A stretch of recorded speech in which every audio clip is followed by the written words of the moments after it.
تو حضرت رابعہ بصری کہ ہاں مہمانوں کا آنا جانا رہتا تھا. ایک دن خادمہ نے بتایا کہ 5-6 مہمان آ گئے اور صرف دسترخوان پر ایک ہی روٹی ہے.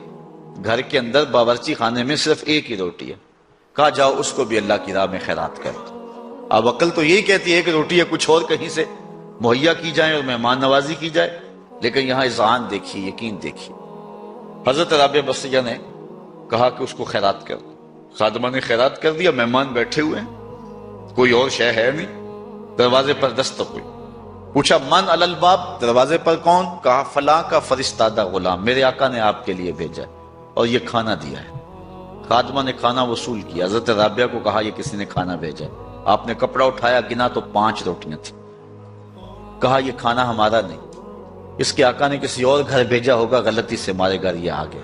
کھانا واپس کر دیا. تھوڑے لمحے گزرے تھے، پھر دروازے پہ دستک ہوئی. کہا من دق الباب، دروازہ کس نے کھٹکھٹایا؟ کہا فلاں آقا کا بھیجا ہوا غلام ہوں، میرے آقا نے آپ کے لیے کھانا بھیجا. خادمہ نے وصول کیا. حضرت رابعہ کے سامنے رکھا، کپڑا اٹھایا، گنا تو 7 روٹیاں. کہا اس کے آقا نے کسی اور گھر بھیجا ہوگا، یہ بھی غلطی سے ہمارے گھر آ گیا. کھانا واپس کر دیا. پھر دروازے پہ دستک ہوئی. پوچھا من علی الباب، دروازے پر کون؟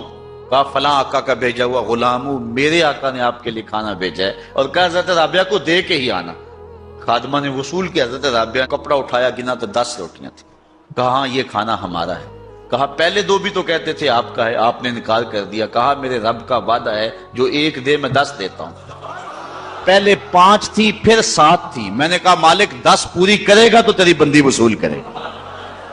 آپ کا اکاؤنٹنٹ آپ کو بتائے گا کہ اتنے پیسے اتنوں سے خرچ کر دیں گے تو اتنے کم ہو جائیں گے. کیلکولیٹر سے حساب کریں، وہ کہے گا اتنے تو اتنے کم ہو جائیں گے. شیطان کہتا ہے تمہارا رزق کم ہو جائے گا، لیکن تمہارا رب تمہیں بخشش، مغفرت اور رزق کی فراخی کا وعدہ دیتا ہے. وہ کہتا ہے تمہیں 1 دانہ زمین کے اندر بوتے ہو تو پھر دیکھو کتنی بالیاں نکلتی. بویا 1 نکلے 700. کہا جو رب 1 کو 700 بنا دیتا ہے، تمہارے دیے کو کئی گنا نہیں بنا سکتا. اس لیے اس کی راہ میں خیرات کرو، پھر دیکھنا تمہارا مال کیسے بڑھتا چلا جاتا. اللہ اکبر. تو کہا وہ شخص جس نے صدقہ دیا اور اتنا مخفی دیا کہ جو دائیں نے خرچ کیا بائیں کو اس کی خبر نہ. اور 7واں شخص، خوش نصیب شخص. اللہ ہمارے اندر یہ سارے وصف پیدا کرتے ہیں. اللہ اکبر. ایک شخص نے اپنی بیوی کو طلاق دے دی. یہ دیکھیں یقین علماء کا، ہمارے بزرگوں کا. اپنی بیوی کو طلاق دے دی، اور طلاق کن لفظوں سے دی؟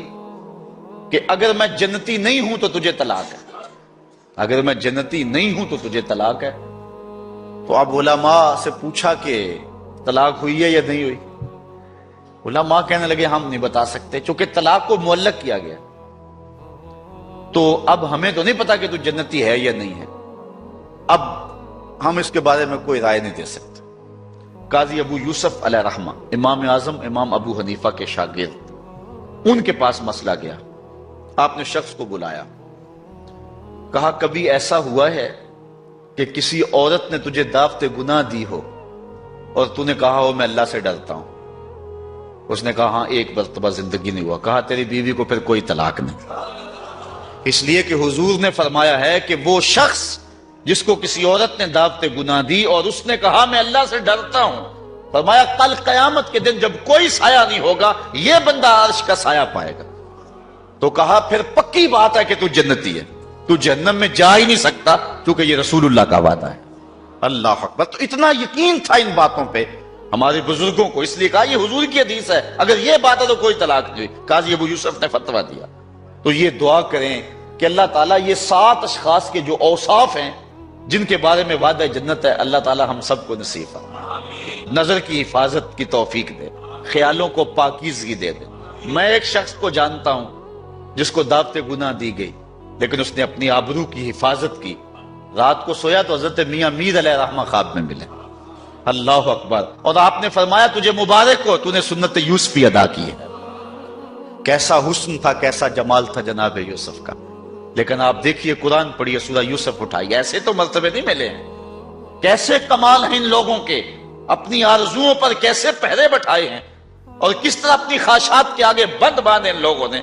جب 7 دروازے مکفل کر دیے اور حضرت یوسف علیہ السلام کو زلیخا کہتی ہے تلک، اب تو آ جاؤ نا، اب تو کوئی نہیں دیکھ رہا، اور موٹا کپڑا ڈال دیا اس بت کے اوپر جو وہاں اس نے اپنے کمرے میں رکھا ہوا تھا۔ حضرت یوسف علیہ السلام بولے کالا معاذ اللہ، تو موٹا کپڑا ڈال کے اپنے خدا سے چھپ گئی ہے، میرا خدا تو ساتویں کوٹڑی میں بھی دیکھ رہا۔ اور پھر اتنی روشنی برسی، اتنے اجالے برسے، گناہ کیا، گناہ کا تصور بھی محال ہو۔ تو ساتواں شخص جس کے بارے میں حضور نے فرمایا وَرَجُلٌ ذَكَرَ اللَّهَ خَالِيًا فَفَاضَتْ عَيْنَاهُ، وہ شخص جس نے تنہائی میں اللہ کا ذکر کیا، کوئی دیکھنے والا نہیں تھا، ریا کا شائبہ بھی نہیں تھا، تنہا بیٹھا ہوا تھا، سحری کا وقت تھا، مصلی بچھا ہوا تھا، اور وہ اللہ کا ذکر کرنے لگا، پھر ذکر کا سرور من میں اترنے لگا، پھر کیا ہوا ففادت عیناہ، خوف خدا کی وجہ سے اس کی آنکھ میں آنسو آ گئے، اللہ کی یاد میں، اللہ کے ذکر میں رونے لگا۔ حضور فرمایا کل قیامت کے دن جب کوئی سایہ نہیں ہوگا، اس ذاکر کو اللہ اپنے عرش کا ٹھنڈا سایہ نصیب فرمائے۔ اٹھتے بیٹھتے چلتے پھرتے تنہائی میں، خلوت میں، جلوت میں اللہ کے ذکر سے اپنا تعلق جوڑیے۔ اللہ کا ذکر دلوں کے لیے جلا کا باعث ہے۔ لِكُلِّ شَيْءٍ سِقَالَةٌ وَسِقَالَةُ الْقُلُوبِ ذِكْرُ اللَّهِ، حضور فرمایا ہر شے کا زنگ دور کرنے کے لیے کچھ نہ کچھ بنایا گیا ہے، دلوں کا زنگ اللہ کی یاد سے دور ہوتا ہے۔ ذکر جلی بھی اور ذکر خفی بھی، زبان سے کرو یا دل سے کرو۔ میرے حضور قبلہ عالم فرماتے ہیں اٹھ دی بیندی ٹر دی پھر دی، ستے آتے جاگ دی، نام جھپ دی رو تے کھپ دی، ویخ سر اس راگ دی، نام جھپیاں قرب ملدا، نام دی کر پوری سام، شیشے وچ کستوری جے کر پھر ضرورت کاگ دی۔ یہ ذکر ایسا ہے جس سے من کے گن دور ہوتے ہیں۔ اور میں نے کسی روایت میں پڑھا ہے کسی بزرگ کا قول کہ جب کوئی بندہ ایک مرتبہ زبان سے اللہ کہتا ہے، اللہ اس کی طرف نظر رحمت سے دیکھتا ہے، اور جب اللہ کسی بندے کی طرف نظر رحمت سے دیکھ لے اس کے 70 گناہ جل کے راکھ ہو جاتے، اور جس کو اللہ نظر رحمت سے دیکھتا ہے پھر اس کو عذاب نہیں دے گا۔ اللہ اکبر۔ حضرت شیخ شبلی رحمت اللہ تعالی علیہ معارف اس میں ذات بیان کر رہے تھے، اللہ کے نام کی برکت ہے، اس کا نام جپنے کا فائدہ۔ تو ابو علی سینا جو بہت بڑا فلسفی گزرا ہے، وہ بھی مجلس میں بیٹھا ہوا تھا۔ وہ زمانہ تھا کہ اہل اللہ کی مجالس کے اندر بڑے لوگ آتے تھے۔ آج تو دور ختم ہو گیا نا، آج تو زمانہ لٹ گیا، مادیت چھا گئی۔ یہ غنیمت ہے کہ آپ اتنے لوگ یہاں اکٹھے ہو جاتے، یہ اللہ کا خاص کرم ہے، ورنہ مسجدوں میں آج لوگ نہیں آ رہے۔ اقبال کہتا ہے واعظ قوم کی وہ پختہ خیالی نہ رہی، برق طبی نہ رہی، شعلہ مکالی نہ رہی، رہ گئی رسم آذاں روح بلالی نہ رہی، فلسفہ رہ گیا تلقین غزالی نہ رہی، مسجدیں مرثیہ خواہ ہیں کہ نمازی نہ رہے، یعنی صاحب اوصاف حجازی نہ رہے۔ آج جو حالات ہیں آپ سب کے سامنے ہیں، ان حالات میں بھی قوم توبہ کی طرف نہیں آ رہی۔ تو وہ ایک زمانہ تھا، وہ ایک دور تھا۔ ان حالات کے اندر حضرت شیخ شبلی کی مجلس کے اندر بڑے بڑے نامور دانشور اہل علم آتے تھے۔ تو ابو علی سینا بھی بیٹھا تھا، آپ اللہ کے نام کی برکات بیان کر رہے تھے۔ جب کوئی لفظ کو بندہ اللہ اللہ پکارتا ہے، اس کے من کے روگ ختم ہوتے ہیں، اندر نور اترتا ہے اور دل صاف ہوتا ہے۔ تو ابو علی سینا اٹھ کے کھڑا ہو گیا، کہنے لگا اللہ کی ذات تو مؤثر ہے لیکن نام میں کیا رکھا ہے؟ ذات تو اس کی مؤثر ہے لیکن نام لینے سے کیا ہو؟ آگ نفس الامر میں جل رہی ہو، آپ ہاتھ ڈالیں تو ہاتھ جل جائے گا، لیکن آگ آگ کہیں گے تو ہونٹ تو نہیں جلیں گے۔ برف آپ جو ہے وہ اس کو ہاتھ لگائیں گے تو ہاتھ ٹھنڈا ہوگا، لیکن اگر زبان سے 100 مرتبہ بھی برف برف کہتے رہیں یا کاغذ کے اوپر لفظ برف لکھ دیں تو نہ کاغذ گیلا ہوگا نہ ٹھنڈا ہوگا۔ اس نے کہا ذات تو مؤثر ہے، نام میں کیا رکھا ہے؟ ہمارے فلسفی ہر چیز کی 4 شکلیں مانتے، کہتے ایک ہی مؤثر ہے باقی 3 مؤثر نہیں ہے، ایک ہی حقیقی ہے باقی اعتباری ہے۔ تو یہ بات جو ہے وہ شیخ شبلی کو ابو علی سینا نے کہی کہ ذات تو مؤثر ہے مانتا ہوں لیکن نام میں کیا رکھا ہے؟ حضرت شیخ شبلی نے دلائل دیے لیکن ابو علی سینا آگے سے بحث کرتا رہا۔ شیخ شبلی سمجھ گئے کہ یہ ماننے کو نہیں ہے، آپ نے بحث کو چھوڑا، اللہ والے لمبی بحث نہیں کرتے، بات میں سادہ و آزادہ، معانی میں دقیق۔ اقبال نے کہا کہ سیدھی سیدھی بات کرتے ہیں، اور کرتے ہیں منہ سے نکلتی ہے از دل خیزت بس دل ریزت، دل سے نکلتی ہے دل میں جا کے گرتی۔ بزرگوں کا طریقہ سادہ سادہ ہوتا ہے، بہت لمبی گفتگو نہیں ہے، بس سیدھی سیدھی بات۔ تو جب بحث کا سلسلہ شروع ہونے لگا تو شیخ رک گئے اور پھر کہا بولی سینا میں تیرے سے کیا بحث کروں، تو گدھا ہے۔ اتنے لوگ اور اتنا بڑا فلسفی اور بڑے مجمع میں کہا تو گدھا ہے، رنگ سرخ ہو گیا غصے سے، حضرت مجھے گدھا کہا آپ نے؟ شیخ مسکرانے لگے، کہا دیکھا نا گدھے کے نام میں کتنا اثر ہے کہ تیرا رنگ بدل گیا۔ کہا جب گدھے کے نام سے تیرے چہرے کا رنگ بدل جاتا ہے تو اللہ کے نام سے دل کا رنگ نہیں بدل سکتا؟ تو کہنے لگا حضرت میں مان گیا، میں تسلیم کر لیا۔ تو کہا وَرَجُلٌ ذَكَرَ اللَّهُ خَالِيًا، جس نے تنہائی میں بیٹھ کے اللہ کا نام لیا، اللہ کا ذکر کیا، پھر اس کے اثر اندر اترے، اندر بوٹی مشک مچایا اتے جاں پھلاں تے آئی، پھر کیفیت بدل گئی اندر کی۔ تو حضور نے ارشاد فرمایا کہ کل قیامت کے دن جب کوئی سایہ نہیں ہوگا اللہ کے ذاکر کو جو تنہائی میں بیٹھ کے اللہ کا ذکر کرتا ہے۔ تنہائی کی بات اس لیے کی کہ یہاں ریاکاری کا شائبہ نہیں ہے، محض اللہ کے لیے، کسی کے دکھلانے کے لیے نہیں ہے۔ مسجد نبوی میں ایک بندہ بیٹھ کے گردن جھکا کے ذکر کر رہا تھا، حضرت عمر نے جا کے پیچھے سے گردن پکڑ لی، یا صاحب العنق ماذا تصنع، اے گردن والے کیا کر رہا ہے، ہمیں دکھا رہا ہے؟ تو ریاکاری اللہ کو پسند نہیں ہے۔ تو اگر تنہائی میں بیٹھ کے کسی نے اللہ کا ذکر کیا اور ذکر کرتے کرتے اس کی آنکھیں آنسوؤں کا خراج دینے لگی اور اللہ کی یاد میں رونے لگا بندہ، تو حضور فرمایا اتنا بڑا اعزاز اس کے لیے ہے، قیامت کے دن جب گرمی برس رہی ہوگی اور سورج بالکل قریب اور سیدھے رخ پہ ہوگا، زمین تانبے کی ہوگی، لوگ پسینے میں شرابور ہوں گے، اللہ اس شخص کو جو یاد الہی میں رویا تھا اپنی عرش کا ٹھنڈا سایہ اس کے اوپر تان دے گا۔ اپنے آپ کو دیکھنا انسان تو کہاں کھڑا ہے؟ وَفِي أَنفُسِكُمْ أَفَلَا تُبْصِرُونَ، ذرا من میں جھانک کر کے تو دیکھ، بلے شاہ اڈ دیاں پھڑنے جڑا اندر بیٹھا کدی پڑھیا ہی نہیں۔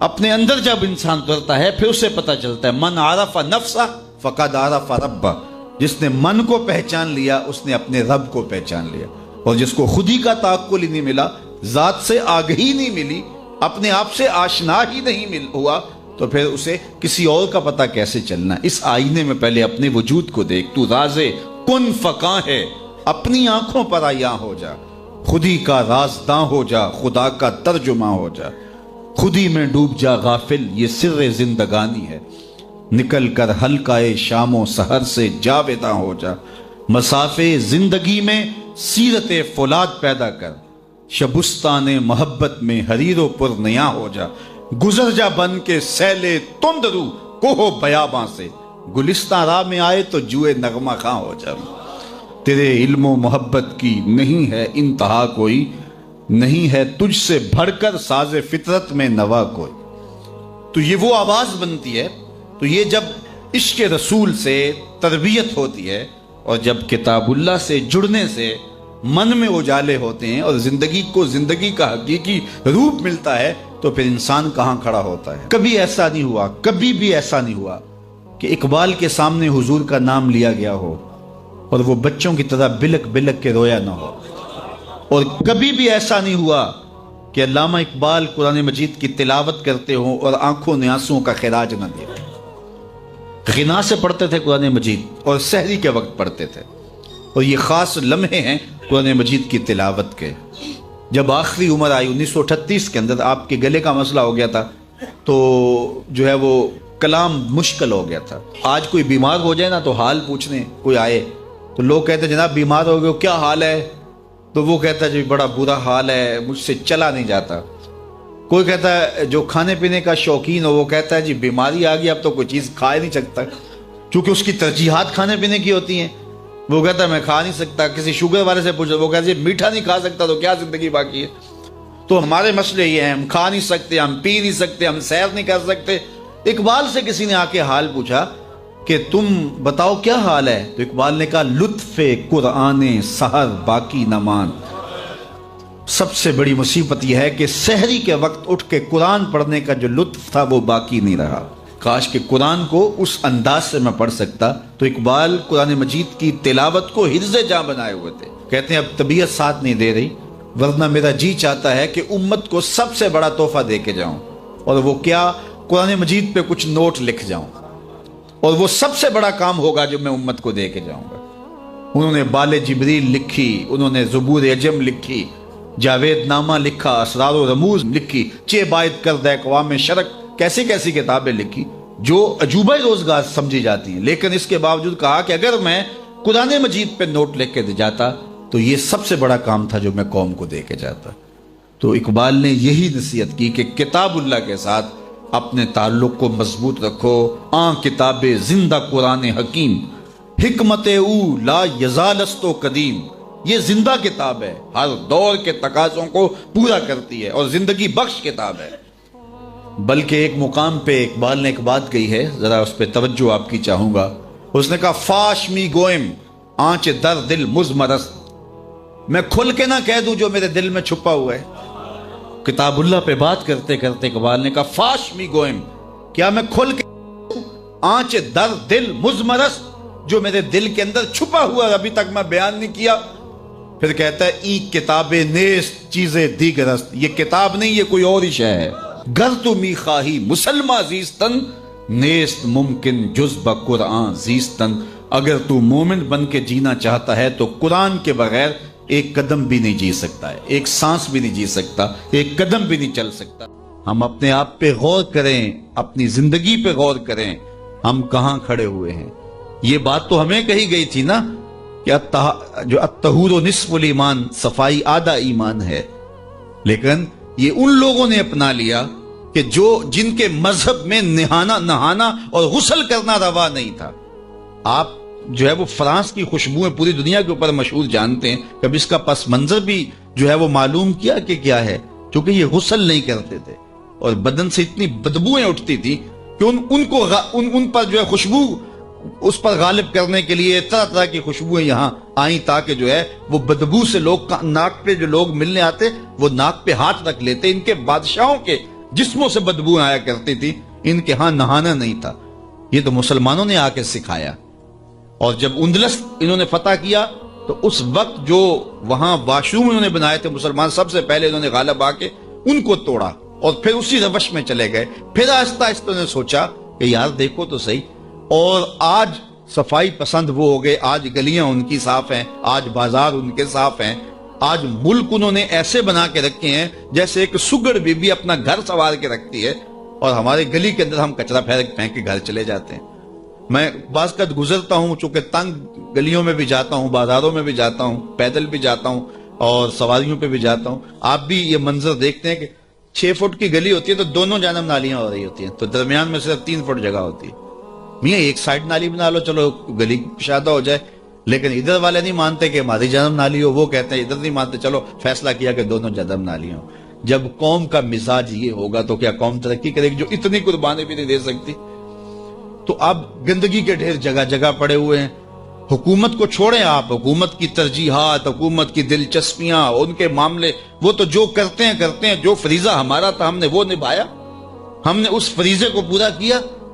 تو ہم اپنے رویوں پہ غور کریں، ہمارے آقا نے ہمیں کتنا ستھرا دین دیا تھا، کتنا پیارا دین دیا تھا۔ میں نے اس مرتبہ میلاد کے موقع پہ کہا کہ دیکھو ہماری ترجیحات، کہ ہم نے پورا، میں گلی سے گزرا تو وہ گلی کے اوپر پورا وہ گوٹا کناری کی ہوئی تھی اور ڈنڈیاں بھی اور چراغاں بھی کیا تھا اور بہت زیادہ پیسے لگے ہوئے ہوں گے، تو نیچے جو ہے وہ گلی تو وہ کچی تھی۔ تو میں نے کہا اگر یہ اوپر نہ ہوتا، نیچے کنکریٹ کی گلی ان پیسوں سے بن جاتی تو یہ رسول اللہ زیادہ خوش نہ ہوتے اور حضور کی امت کو زیادہ نفع نہ ہوتا اور یہ میلاد کے نام پہ ہو جاتا۔ لیکن نیچے کچی گلی ہے اور وہ کہتے ہیں یہ حکومت کی ذمہ داری ہے، اور ہم نے اوپر گلی کے اوپر گوٹا کناری بھی کی ہوئی ہے اور اسے چراغاں بھی کیا ہوا ہے اور اس کے اوپر فانوس بھی لٹکائے ہوئے ہیں اور لاکھوں روپے اس گلی کو سجاتے ہوئے ہم نے لگا دیا۔ لیکن اگر ہم پکی کر لیتے گلی تو وہ زیادہ اچھا نہ تھا کہ وہ ہمیشہ کے لیے جو ہے وہ ایک مسئلہ ختم ہو جاتا، لیکن وہ نہیں کریں گے، یہ کریں گے ہم نے اپنی ترجیحات اپنی مرضی سے مقرر کی ہوئی ہیں۔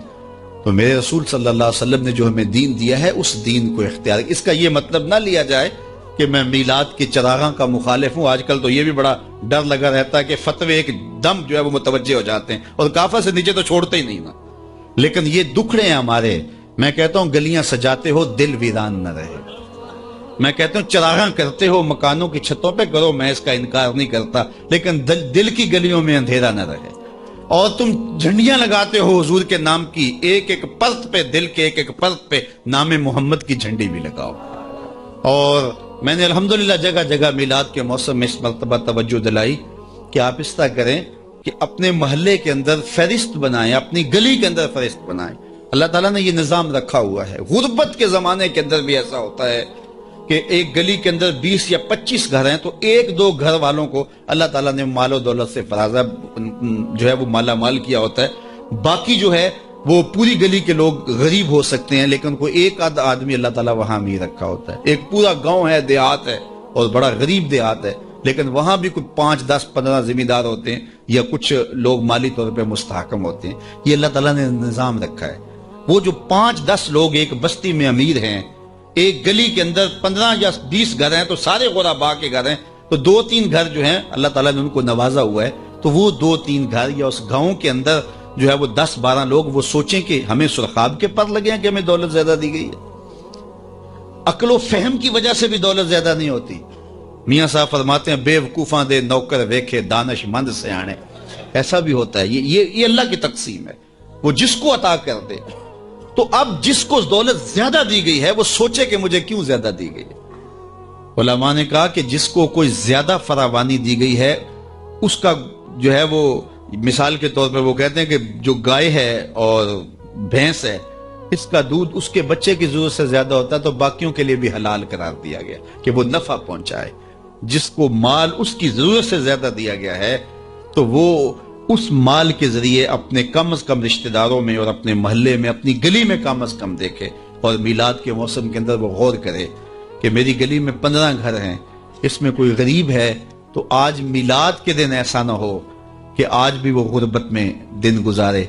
اگر اس کو آپ 1 مہینے کا راشن دے دیتے ہیں اور ساتھ لکھ کے چٹ اس کے اندر ڈال دیتے ہیں میلاد مبارک، اور درود پڑھتا رہے گا اور حضور علیہ الصلوۃ والسلام کا صدقہ کھاتا رہے گا تو کتنا اچھا ہو۔ تو یہ وہ چیزیں ہیں جس کی طرف ہمیں توجہ کرنی چاہیے، اور میں سمجھتا ہوں کہ حضور علیہ السلام کی محبت سے معاشرے کے دکھ جو ہیں وہ سمیٹے جا سکتے ہیں۔ آقا کریم علیہ الصلوۃ والسلام نے محبت سے ہی معاشرت کو جو ہے وہ اپنے قریب کیا، اور لوگ ایمان کی دولت سے مالا مال ہو گئے۔ وہ ایک بچہ آیا نا اپنی ماں کے لیے لباس لینے کے لیے، اور پہلے وہ گیا اپنے چچا کے پاس، اس کی ماں بیوہ تھی، اس کا لباس پھٹ گیا تھا، اور وہ اپنے چچا کے پاس گیا تو اس نے دتکار دیا۔ اللہ اکبر، فذالک الذی یدعو الیتیم، یہ قرآن نے بتایا کہ یہ وہ بد نصیب لوگ ہیں جو یتیموں کو دھکے دیا کرتے ہیں۔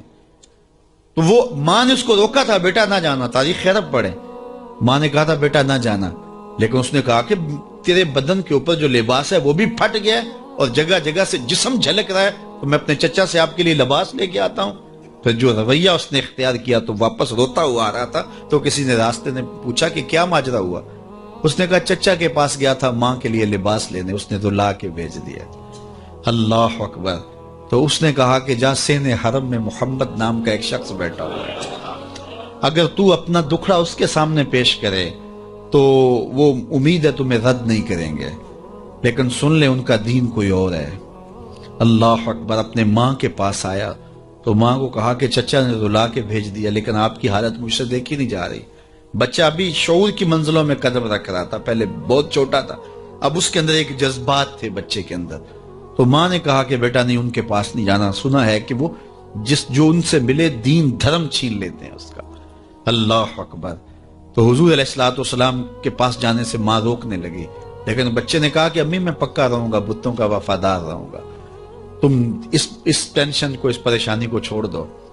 اور حضور کی خدمت میں حاضر ہوا۔ حضور صحن حرم میں چادر اوڑے بیٹھے ہوئے تھے، اور جا کے کہنے لگا میں پہلے بات آپ سے کر لیتا ہوں، آپ کا دین میں نے قبول نہیں کرنا۔ حضور مسکرا کے بولے بیٹا بتاؤ کس لیے آئے ہو؟ کہا میری ماں بے لباس ہے، میں آپ سے لباس لینے آیا۔ حضور نے چادر رحمت اتار کے اس کے کندھوں پہ ڈال دی۔ اللہ اکبر۔ وہ واپس آ گیا اور ماں پر حضور کی چادر اڑائی۔ اللہ اکبر۔ اور ماں نے کہا کہ بیٹے اس نے اپنا دین تو نہیں تجھے دیا؟ کہا نہ، میں نے پہلے کہہ دیا تھا تیرے دین نہیں مانوں گا۔ ماں کہنے لگی پتر اس کا دین ماننا چاہیے، یہ جس نے رحمت کی چادر ہمارے سر پہ تان دی۔ اللہ اکبر۔ تیری تک کے ادامہ میں مرید ہو گئے۔ اس بوڑھی عورت کا قصہ بھی آپ نہیں بھول سکتے، جو گھر کا سامان باندھ کے اپنے دروازے پہ بیٹھی ہوئی تھی، اور اس نے سنا تھا مکے میں ایک جادوگر آیا ہے جسے ملتا ہے اس کا دین چھین لیتا ہے۔ اس نے سوچا ساری زندگی لات، منات، حبل، عزا ان کے ساتھ وفا کی ہے، یعوق اور نصر کے قصیدے پڑھے ہیں، تو اب آخری زندگی میں کیا میں ود اور سوا کو چھوڑ دوں گی، میں یعوس اور نصر کو چھوڑ دوں گی، میں لات اور منات کو چھوڑ دوں گی؟ کہا کہ کہیں ایسا نہ ہو کہ کہیں اس سے ملاقات ہو جائے اور وہ دین ہی میرا چھین لے، مجھے شہر چھوڑ دینا چاہیے۔ گھر کے تھڑے کے اوپر سامان باندھ کے بیٹھی ہے، حضور بھی گزرے، اس نے دیکھا تو کہا بھتیجے یہ سامان میرے سر پہ رکھ دے۔ حضور نے سامان اٹھایا، دیکھا تو بوجھل تھا، وزنی تھا، اور بڑھیا کو دیکھا تو کمزور تھی، تو کہا کہ بڑھیا اگر چاہو تو جہاں چاہتی ہو میں خود نہ چھوڑا۔ اس نے کہا اس سے بڑی مہربانی کیا ہوگی، میں تو لا ولد ہوں، میری تو اولاد نہیں ہے، تو میں شہر چھوڑ کے جا رہی ہوں۔ راستے میں حضور نے سامان اٹھایا ہوا ہے اور بڑھیا سے باتیں بھی کرتے جا رہے ہیں۔ تو بڑھیا کو کہا کیوں جا رہی ہے؟ اس نے کہا کہ سنا ہے یہاں ایک جادوگر ہے جو لوگوں کا دھرم لوٹ لیتا ہے، لوگوں کا دین لوٹ لیتا ہے۔ میں نے ساری زندگی بتوں سے وفا کی ہے، میرے آباء و اجداد نے بتوں سے وفا کی ہے، میں چاہتی ہوں دین اجداد ہاتھ سے چھوٹ نہ جائیں، آخر اس شہر میں رہتی ہوں کہیں مل نہ جائے، تو میں چاہتی ہوں کہ میں شہر چھوڑ جاؤں، زندگی کی چند سانسیں باقی ہیں، میں وفا کے ساتھ تو گزاروں۔ غالب نے کہا تھا نا وفاداری بشرط استواری اصل ایمان ہے، اس پہ اختلاف بھی کیا جا سکتا ہے۔ مرے کعبے میں تو بت خانے میں گاڑو برہمن کو، وہ کہتا ہے چاہے بت سے وفاداری ہو، وفاداری تو اس نے کہا میں تو وفاداری کرنا چاہتی ہوں اپنے بتوں سے، اور میں شہر چھوڑ کے مکہ جا رہا ہوں۔ جانتی ہوں ام القریٰ ہے، بستیوں کی ماں ہے، اس شہر کو شہر جمال کہتے ہیں، شہر خوباں ہے، لیکن میں اس شہر کو چھوڑ کے جا رہی ہوں۔ خیر حضور نے کچھ نہیں کہا، اس کا سامان نہیں پھینک دیا کہ ٹھیک ہے تم پھر جاؤ، سامان اس کا اٹھایا اور جہاں تک اس نے جانا تھا سامان پہنچایا، سامان سپرد کر کے واپس پلٹنے لگے تو اس نے کہا بچے اپنا نام تو بتا دے، لوگ کہیں گے کہ مکہ چھوڑ آئی ہو تو بتاؤں گی ایک جادوگر کے دکھ سے چھوڑ آئی ہوں، تو وہ کتنا برا بھلا کہیں گے شہر مکہ کو کہ جس مکہ سے لوگ نقل مکانی کرنے پہ مجبور ہو گئے، تو میں انہیں یہ بھی بتاؤں گی کہ جس مکے میں جادوگر رہتا ہے اتنا اچھا نوجوان بھی رہتا ہے، تو تیرا نام لیا کروں گی، تیرے قصیدے پڑھا کروں گے۔ تو حضور علیہ السلام مسکرا پڑے، کہا بڑھیا جس جادوگر سے بھاگ کے آئی ہے وہ تیرے سامنے کر رہا ہے۔ اس نے کہا سچ سے آپ ہی محمد ہیں؟ حضور نے فرمایا نام میرا یہی ہے۔ تو اس نے کہا پھر آپ کا جادو میرے پہ چل گیا ہے۔ اللہ اکبر، تیری تک کے ادامہ میں مرید ہو گئی، لوگوں کی خدمت کریں، بوڑھوں کے کام آئیں، دکھیوں کے کام آئیں، مصیبت زدہ کے کام آئیں۔ حضور یتیم ہو کے یتیم پرور تھے۔ آئیے کتاب رحمت سورہ الکہف اٹھائیں۔